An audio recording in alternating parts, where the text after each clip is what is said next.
하나님을 기쁘시게 하는 믿음, 그것에 대해서 히브리서 11장 6절이 잘 말씀해 주고 있습니다. 하나님을 기쁘시게 하는 믿음. 어떤 것이 하나님을 기쁘시게 하는 믿음인가?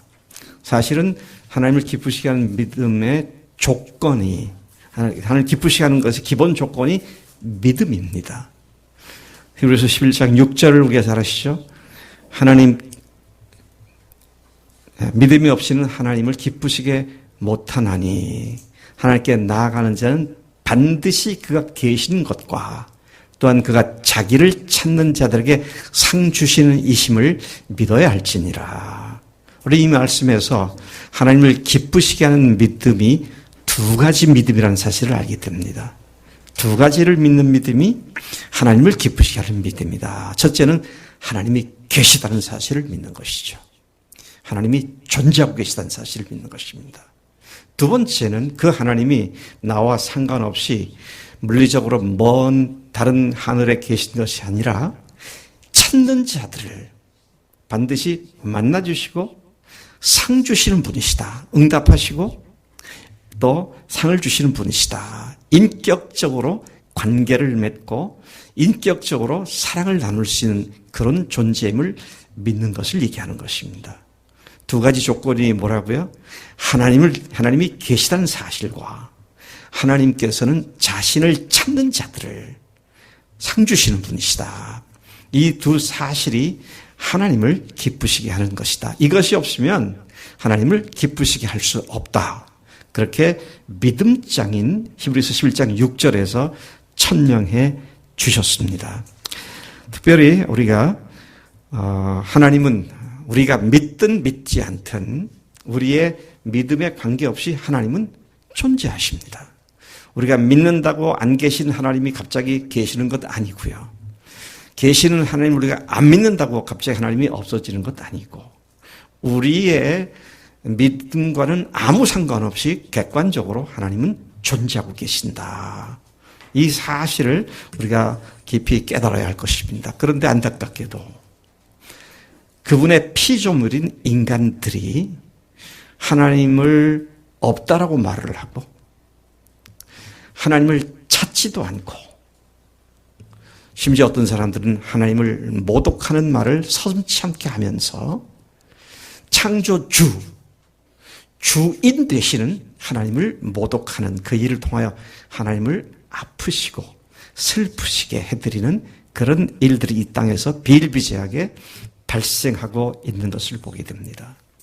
창조주를 알아보지 못하고 창조주 하나님 자체를 부인하는 것은 모든 것의 주인이신 창조주이신 하나님으로서는 참을 수 없는 일이며 하나님께서는 그것을 심히 아파하시고 탄식하시는 일이다라는 것입니다. 하나님을 기쁘시게 하는 것이 하나님 자신을 무시하거나 거부하지 않고 그분이 계심을 믿고 간절히 그리고 부지런히 찾는 것이 하나님을 기쁘시게 하는 것이다. 그렇게 말을 합니다.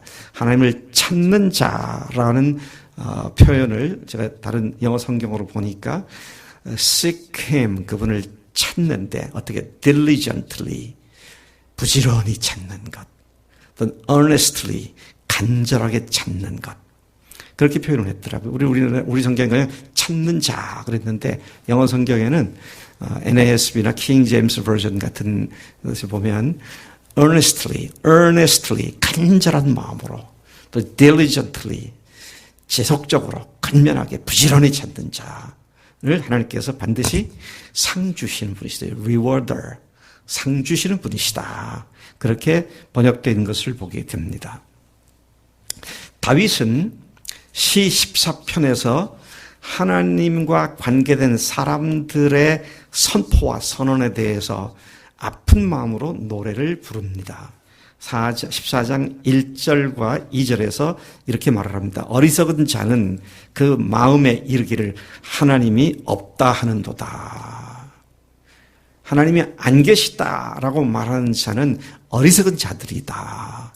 계속 2절에서 말씀하시기를 여호와께서 하늘에서 인생을 굽어 살피사, 하늘에서 사람들을 살펴보신다는 겁니다. 돌아보신다는 겁니다.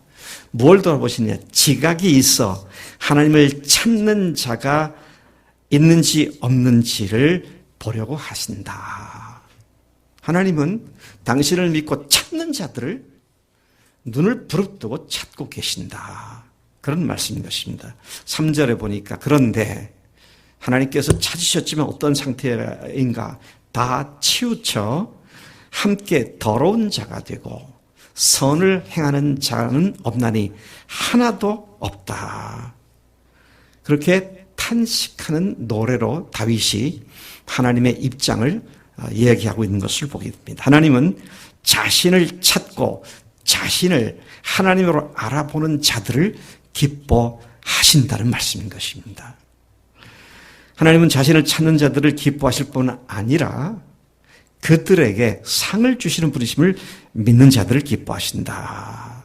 따라서 하나님은 언제든지 하나님의 믿음으로 다가와 그분을 찾는 자들을 만나주시고 또 그들에게 복을 주시는 분이시다라는 것입니다. 그런데 오늘 본문 말씀에는 단순히 하나님을 기쁘시게 하는 믿음에 그치지 않고 거기서 한 발짝 더 나가서 하나님을 기쁘시게 하는 믿음에서 한 발짝 더 나가서 하나님이 의롭게 여기시는 믿음에 대한 얘기를 하고 있는 것입니다. 하나님께서 내 믿음은 참 의롭구나. 내 믿음은 의로운 믿음이구나. 그렇게 말씀하시는 사람들이 어떤 사람인지 그것을 오늘 본 말씀이 설명을 하고 있는 것입니다. 따라서 저는 오늘 이 말씀을 함께 묵상하는 가운데 하나님께 의롭다고 인정함을 받는 믿음이 어떤 것인지 아마 이런 말씀을 들으면 여러분들은 이미 마음속에 예수님의 복음을 듣고 믿은 자는 값없이 의로운 자가 되었다. 그 말씀을 상기하실 것입니다. 네, 잘하셨습니다. 그런데 오늘 말씀은 그것에서 더 나아가는 믿음을 이야기하고 있습니다. 그래서 미리 선입견과 편견에 사로잡혀서 그 다음 말씀을 들으나 마나라고 결론 내지 마시고 어떤 믿음을 하나님께서 계속 의롭다고 하시는가 이게 우리가 주목하고 그 믿음을 배우기를 축복합니다. 아브라함이 가졌던 하나님에 대한 믿음을 다시 한번 그 근원부터 그 시작부터를 좀 생각해 볼 필요가 있습니다. 오늘 읽은 로마서 4장 말씀은 하나님께서 아브라함을 의롭게 여기신다는 말씀을 말해주고 있습니다. 20절부터 22절, 로마서 4장 20절부터 22절까지에 보면 믿음이 없어 하나님의 약속을 의심하지 않고 믿음으로 견고하여져서 하나님께 영광을 돌리며 약속하신 그것을 또한 능히 이루실 줄을 확신하였으니 그 다음에 22절이 말하고 있습니다. 확신하였으니 그러므로 그것이 그에게 의로 여겨졌느니라. 약속하신 것을 믿음으로 바라고 나가다가 상황과 형편이 어려워지니까 에이 안 되는구나. 그렇게 믿음이 약해져서 포기하는 그런 믿음이 아니고 도리어 믿음이 견고해져서 하나님께 영광을 돌리고 또 약속하신 그것을 능히 이루실 줄을 확신하는 믿음. 이건 ongoing process입니다. 계속되는 과정의 믿음입니다. 예수님을 믿고 구원받았다 끝 이런 믿음이 아니고 지금도 하나님께서 하신 약속의 말씀들이 많이 있잖아요. 그 약속의 말씀을 계속 믿고 나가는 그 믿음을 하나님은 의로운 믿음이다. 그렇게 말씀을 하고 있는 것입니다. 아브라함이 어떻게 하나님 앞에 이런 믿음을 가졌을까요? 그의 믿음의 시작이 어떻게 되어졌을까요? 우리는 그의 믿음이 어떻게 이러한 믿음으로 시작되었는지에 대한 많은 정보를 갖고 있지 않습니다. 왜냐하면 그에 관한 언급은 그의 나이 75세 이전에 별로 나온 것이 없습니다. 그냥 아버지 데라가 아브라함을 낳았고 그 정도 얘기입니다.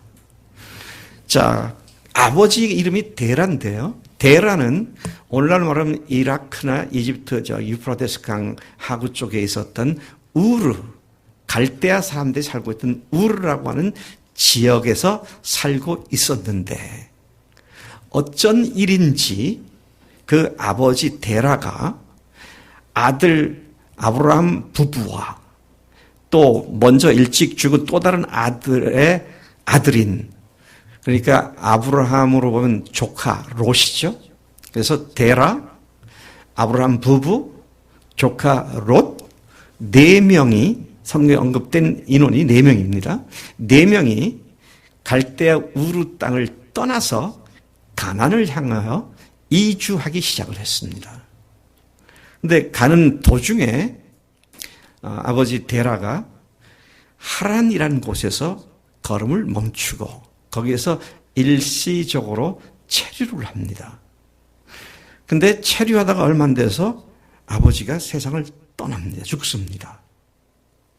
그리고 이어서 아브라함 나이 75세 때 다시 하나님의 지시함을 받고 약속의 말씀을 받고 가나안 땅을 향해서 나아가기 시작합니다. 그런데 그는 떠날 때는 자기가 가는 곳이 가나안인지 어딘지 알지 못했습니다. 하나님께서는 가나안으로 가라는 말씀을 안 하셨기 때문에 그래서 아브라함의 믿음에 대한 이야기를 할 때 그는 갈 바를 알지 못하고 갔다. 그런 말씀을 하고 있는 것입니다. 목적지가 없이 일단 떠났다는 얘기죠. 이것만 봐도 그의 믿음이 대단한 믿음이었다.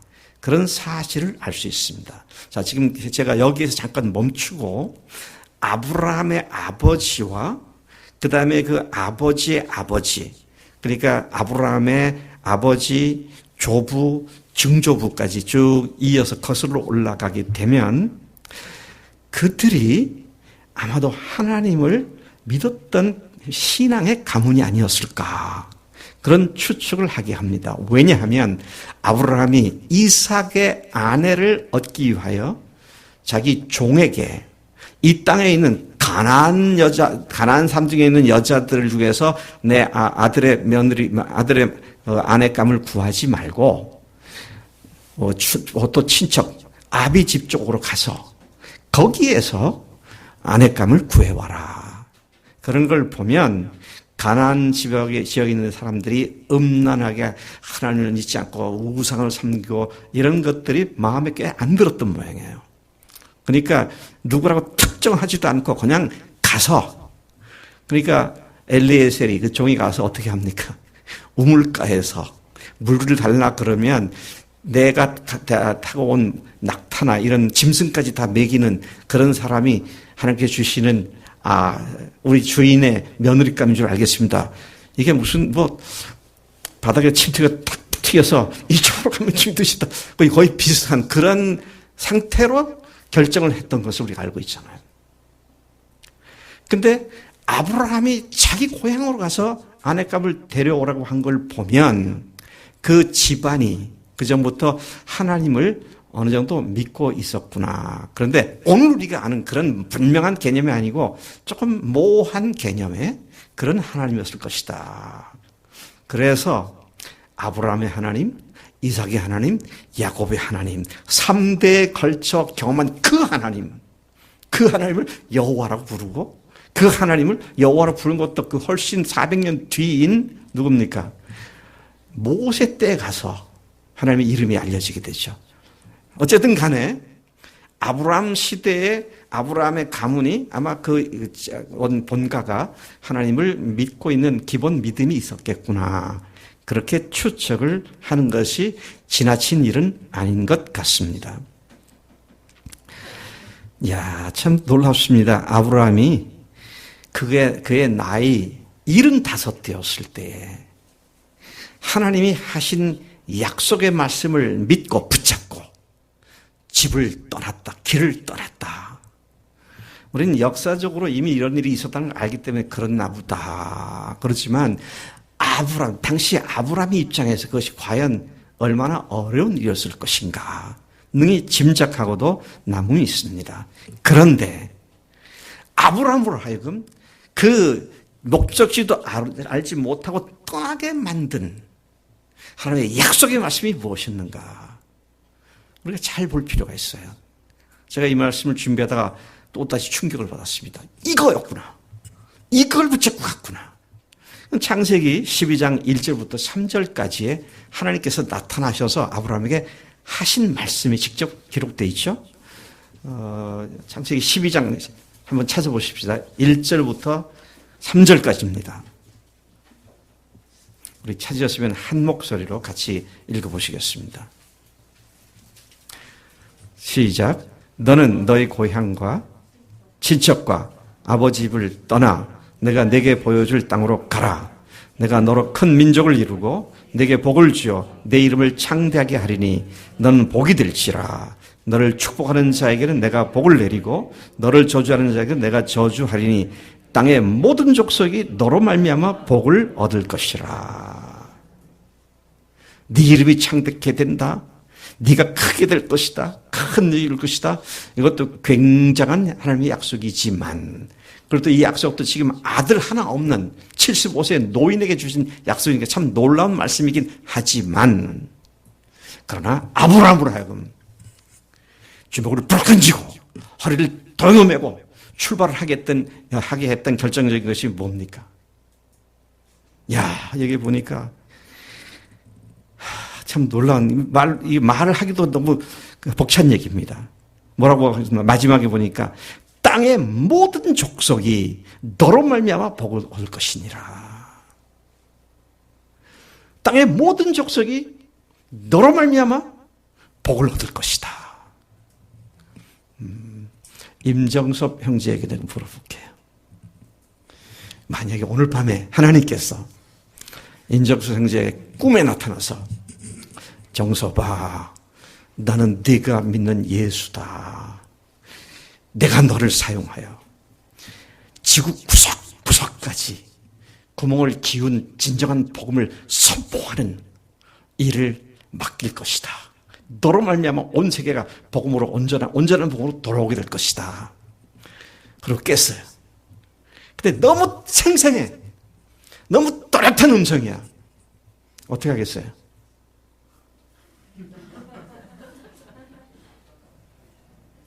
그 정도면 일어나야죠. 네. 아이고, 마누라 어떡하고, 자식은 어떡하고, 직장생활 어떡하고. 그런 것에 연연할 문제가 아닌 것 같아. 하나님이 그렇게 말씀하셨으면 온 세계가, 모든 민족이 너를 통해서 구원을 받게 될 것이다. 이건 뭐 어마어마한 사건이죠. 제가 아브라함을 묵상하다가 그렇구나. 네 새끼, 죄송합니다. 네 자손들이 허다한 모래알같이 무수한 별같이 많을 거다. 그것도 엄청난 얘기지만 그것보다는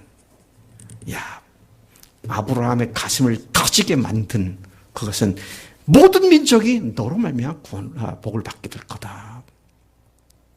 여러분 이거는 진짜 인생 걸만한 일이 아닙니까? 그러니 75세의 노구를 이끌고 아브라함이 길을 떠나기 시작한 겁니다. 참 대단한 일입니다. 하나님께서 주신 약속의 말씀을 확신했기 때문에 그는 그 약속을 믿고 하나님을 믿고 길을 훌쩍 떠났다라는 이야기인 것이죠. 아브라함은 그렇게 하나님을 만났고 그렇게 하나님의 약속의 말씀을 받았고 하나님과 하나님의 약속의 말씀에 그의 남은 인생 전부를 걸었던 것이다 하는 것이죠. 남은 인생의 전부를 걸었다. 지금까지는 그냥 평범한 한 족장의 아들로 소떼 양떼를 쳐서 먹고 살던 그런 한 촌부에 불과했던 그가 전 세계 모든 민족을 복받게 하는 복의 근원으로서 역할을 감당하리라고 하는 이 말씀을 믿고 내 인생이 그렇게 쓰여진다면 이것만큼 귀한 것은 없다. 그는 짐을 꾸렸고 출발을 했고 떠났던 그런 결단이 있었던 것을 보게 된다는 것입니다.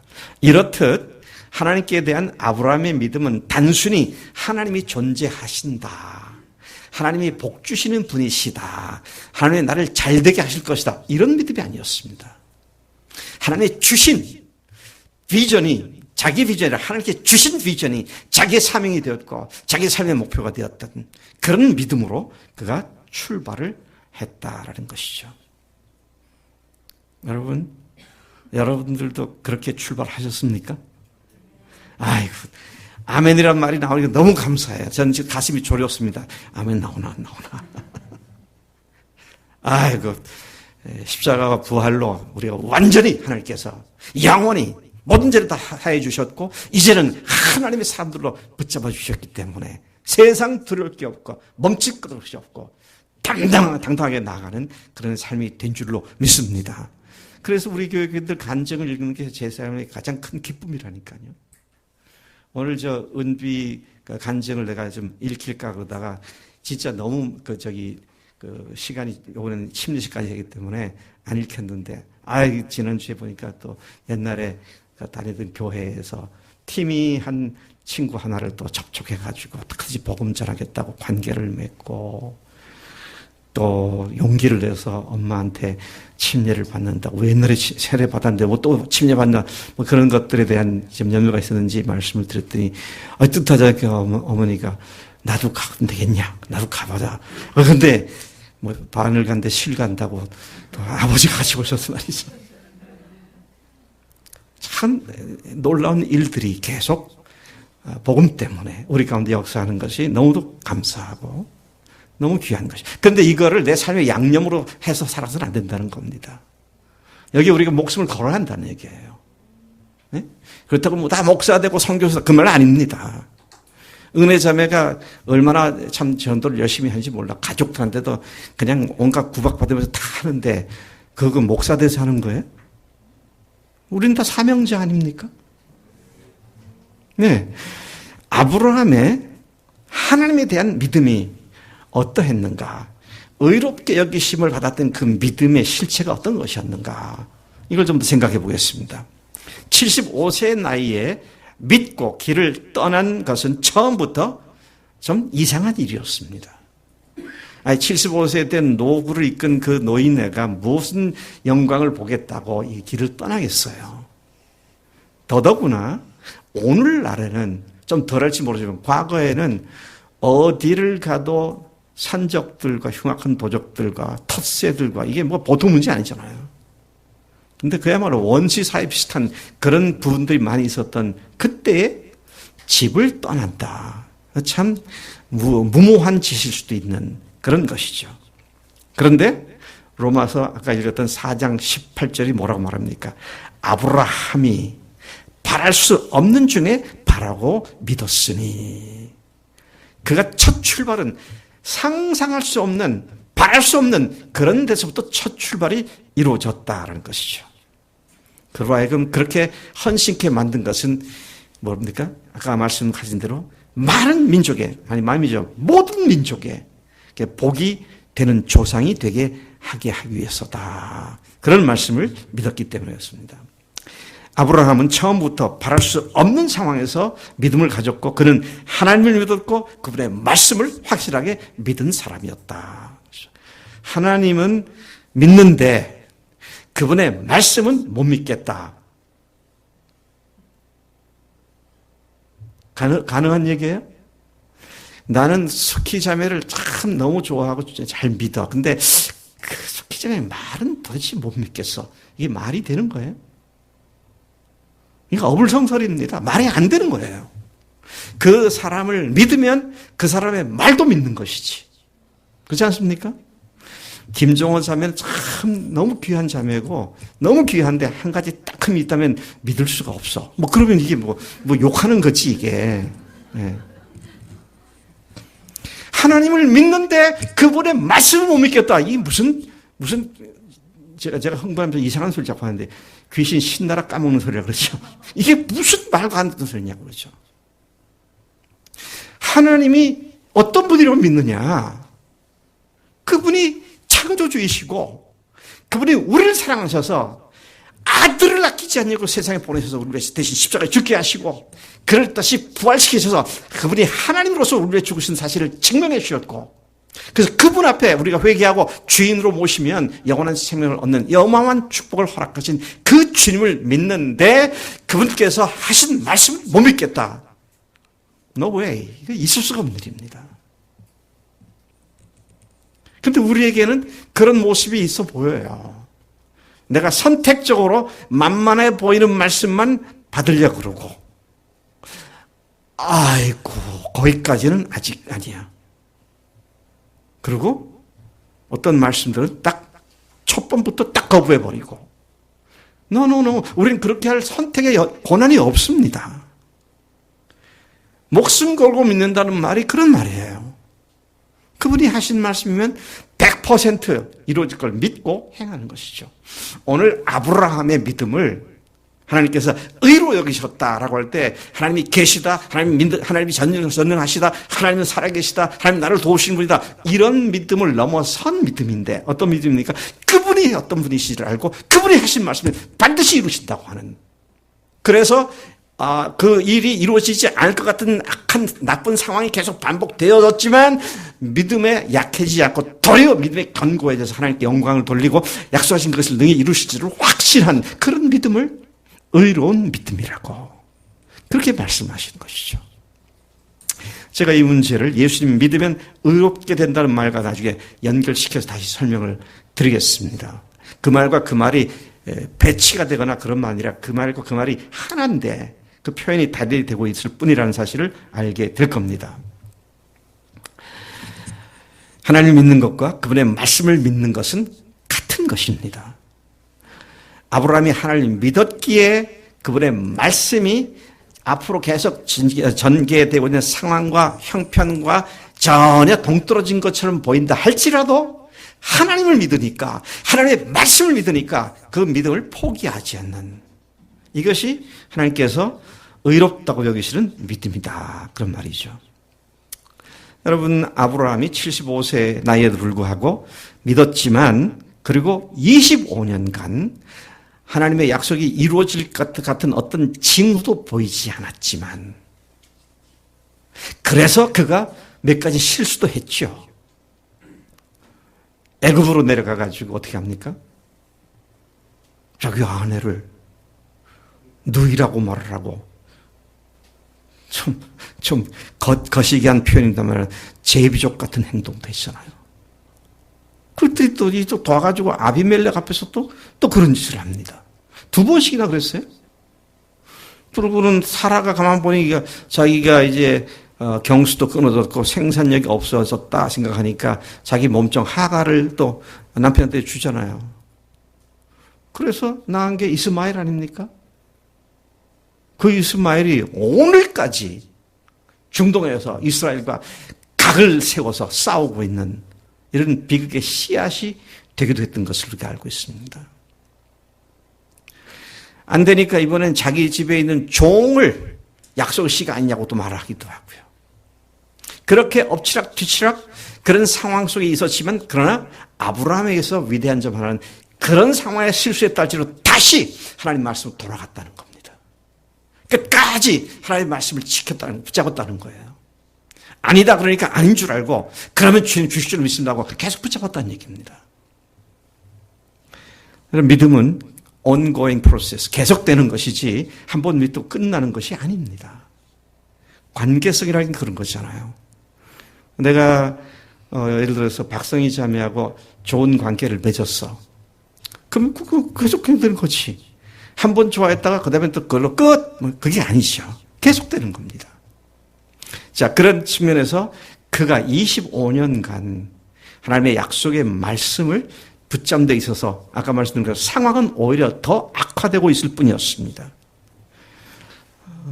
로마서 아까 읽은 4장 19절에 그 악한 상황을 어떻게 말하면, 그가 100세나 되어 자기 몸이 죽은 것 같고, 25년간 기다렸는데 아무것도 일어나지 않았고 자기 몸이 죽은 것 같았고, 사라의 태가 죽은 것 같음을 알고도 믿음이 약해지지 아니하고, 믿음이 없어 하나님의 약속을 의심치 않고 믿음으로 견고해져서 하나님께 영광을 돌리며 그 약속하신 것을 능히 이루실 줄을 확신하였다, 그렇게 말하죠.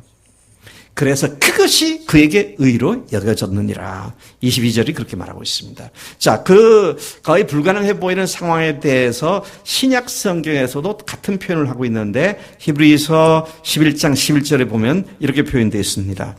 아브라함의 아내 사라의 출산 불가능한 상황을 이렇게 말합니다. 믿음으로 사라 자신도 나이가 많아 단산하였으나 잉태할 수 있는 힘을 얻었으니 이는 약속하신 이를 미쁘신 줄을 알았음이라.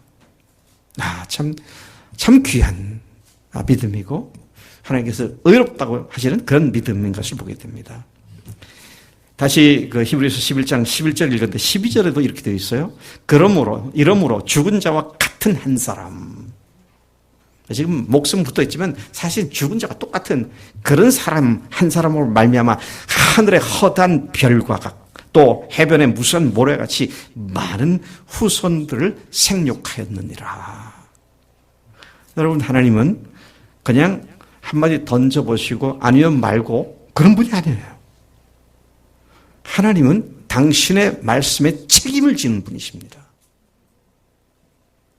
그러니 하나님께서 하신 말씀을 반드시 이루심을 믿는 사람들도 자기들의 믿음에 책임을 질 때 하나님께서 그를 의롭게 여기신다 이 말씀이에요.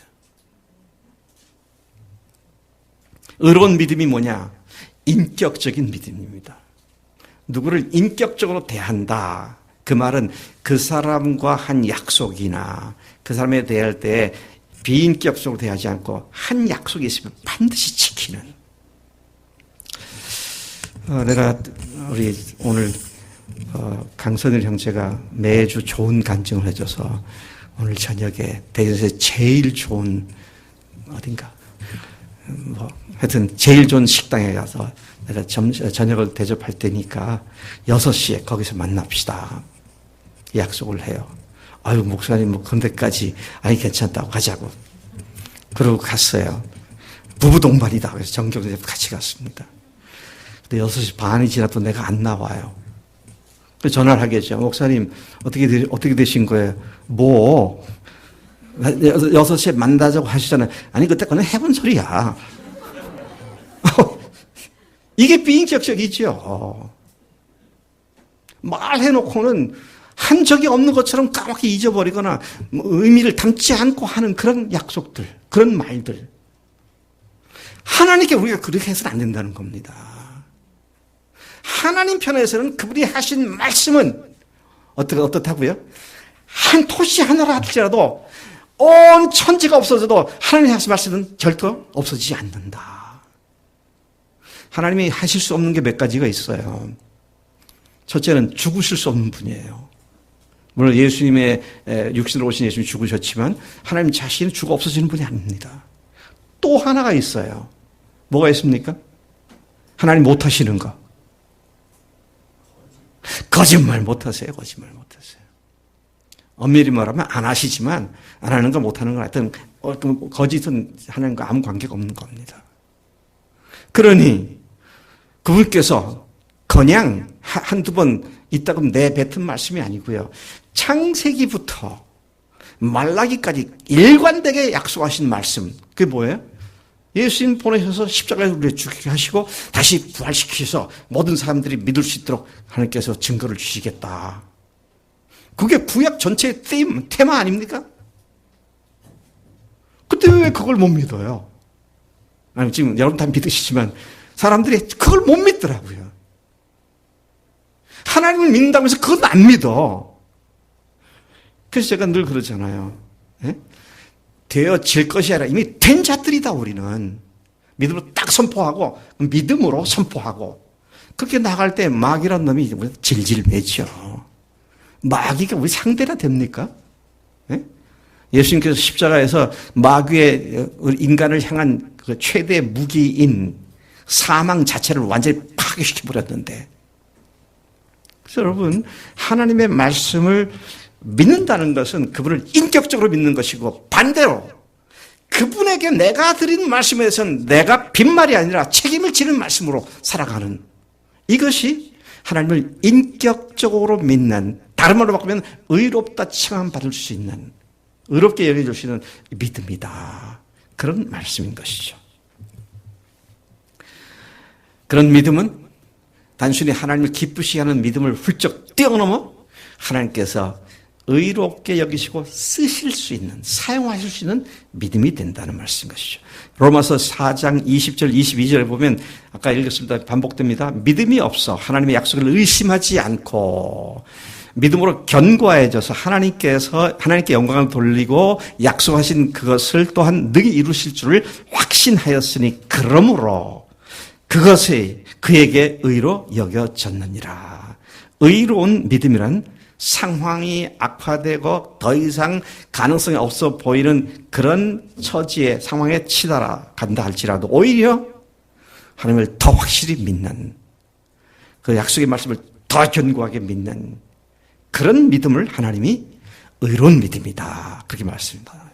우리가 어떻게 이 같은 의로운 믿음의 사람이 될 수 있습니까? 결심하고 작심하고 결단하고 그렇게 의로운 믿음을 갖겠습니다. 그러면 의로워진 믿음이 생겨납니까? 그런다면 얼마나 좋겠어요. 근데 그렇지가 않잖아요. 의라고 하는 건 우리에게 사실 아무것도 없어요. 자, 제가 이 문제에 대해서 조금 더 말씀을 더 드리겠습니다.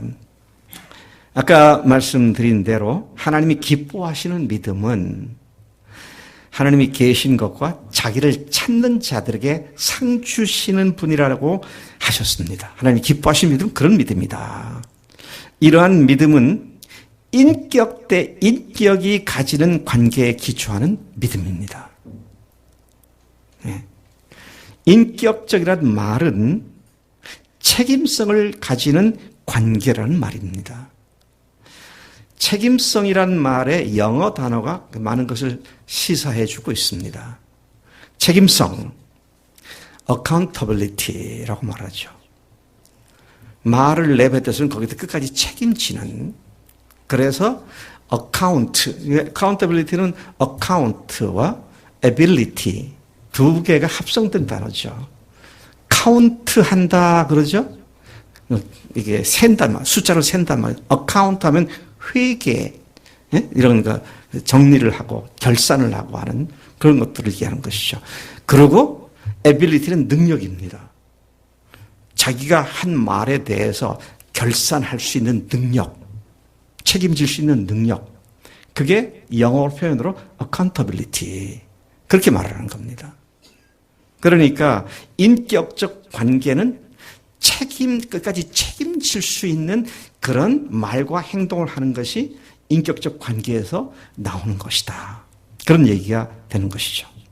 하나님께서 의롭게 여기시는 믿음은 철저하게 책임성을 지니는 인격적 믿음을 말합니다. 무언가를 약속했을 때에 상대방이 그 약속을 반드시 지키는 그런 관계가 바로 책임성의 관계 또는 인격적 관계다 하는 것이죠.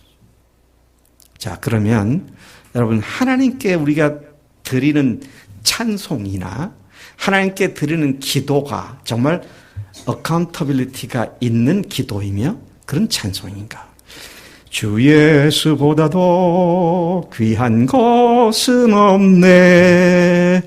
이 세상 명예와 행복과 부귀와 바꿀 수 없네. 그러잖아요. 그 말에 책임지는 게 accountability예요. 주 예수보다도 귀한 것은 없네. 근데 실제는 주 예수보다도 귀한 것은 너무너무 많네. 이 세상 부귀와 명예와 행복과 얼마든지 바꿀 수 있네. 그게 실제가 아니야 그거예요.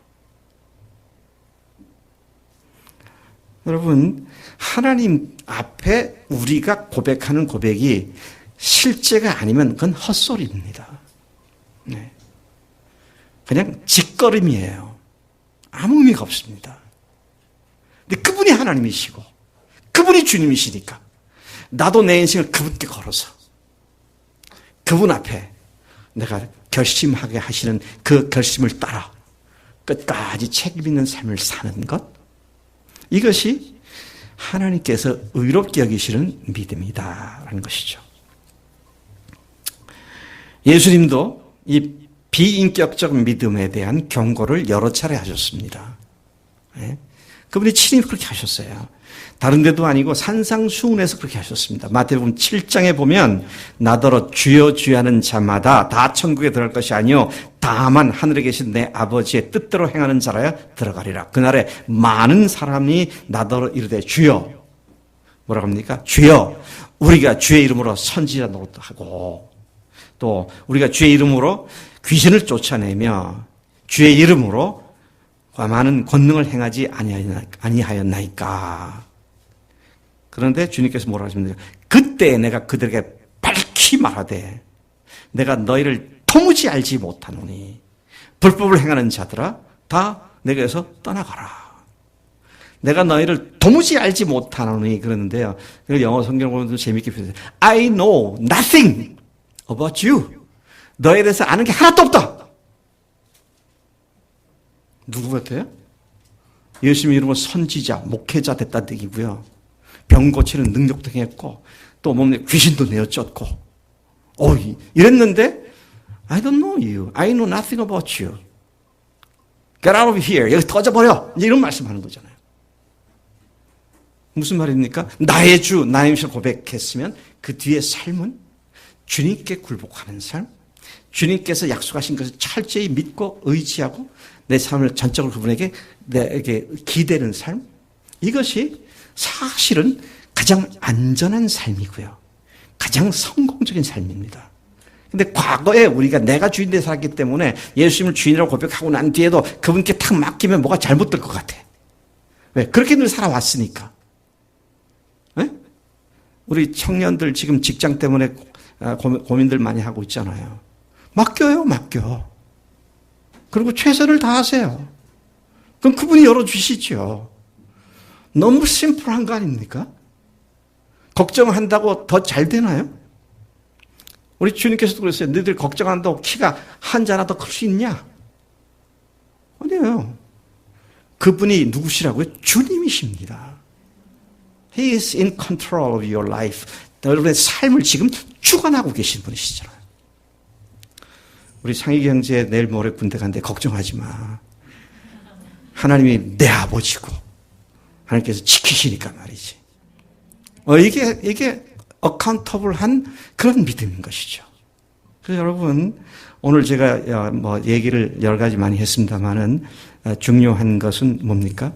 하나님이 의롭다고 여기시는 믿음으로 계속 우리의 삶이 이루어져야 한다는 겁니다. 물론 우리의 어떤 행위도 하나님 앞에 의로울 수 없습니다.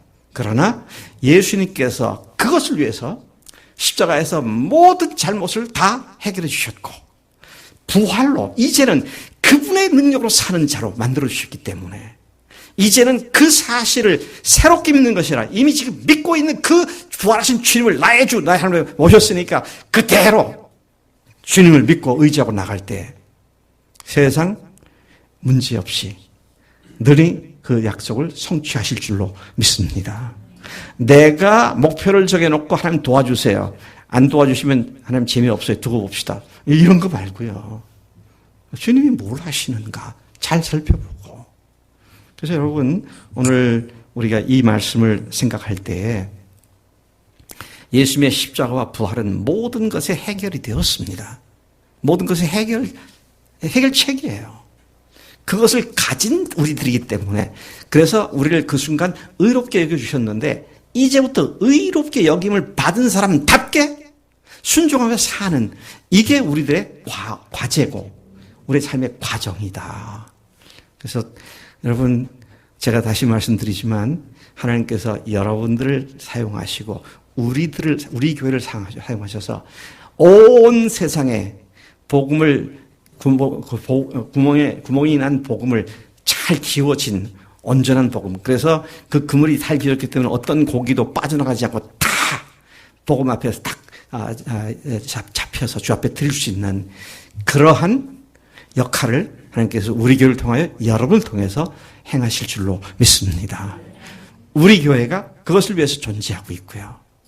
그래서 참 너무 감사한 건 제가 제 얘기를 하나 하고 마치겠습니다. 저는 우리 재민이 아빠가 지금 여긴 없죠.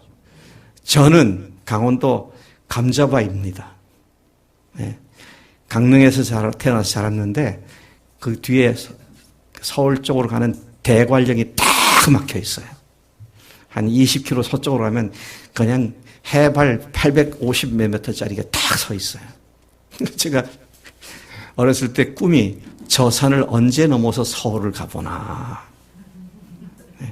완전히 강원도 촌놈이었죠. 네.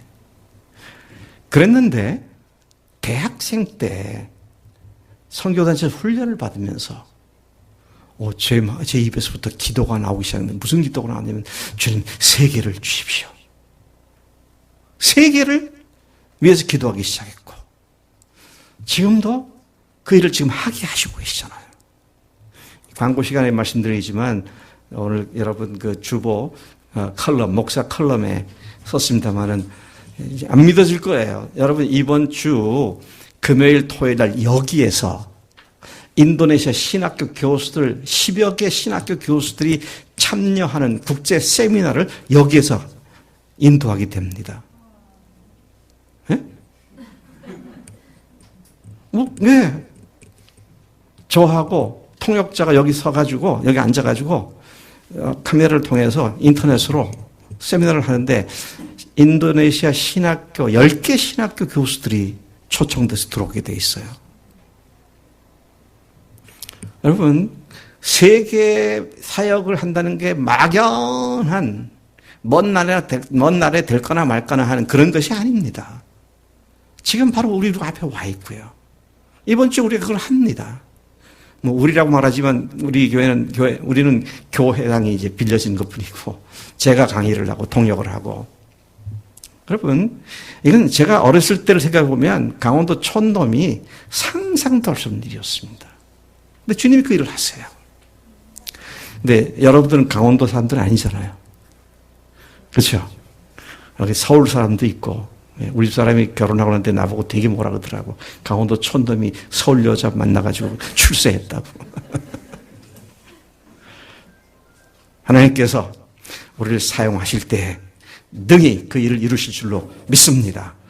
하나님이 그런 분위기에 제가 시간 없어서 말 못합니다만은 호세아 6장 1절부터 3절까지를 제가 마지막에 들어왔는데요. 하나님을 여호와를 알자. 힘써 여호와를 알자. 그분께서 우리를 쓰시는데 우리가 그분을 아는 것만큼 그분께서 우리를 쓰시기 때문에 이렇게 인정하시는 믿음으로 성큼성큼 걸어 들어가 쓰임받는 하나님의 종들이 다 되기를 축복합니다.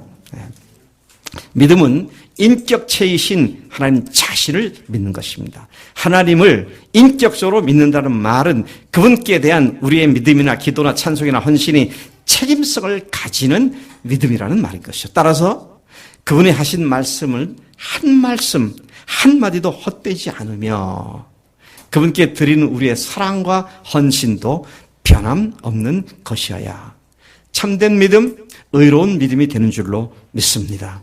복음, 곧 십자가와 부활은 하나님을 아는 영원한 지식이며 우리로 더 깊은 하나님의 뜻 가운데로 인도하는 출입구가 되는 줄로 믿습니다. 하나님 아버지 감사합니다.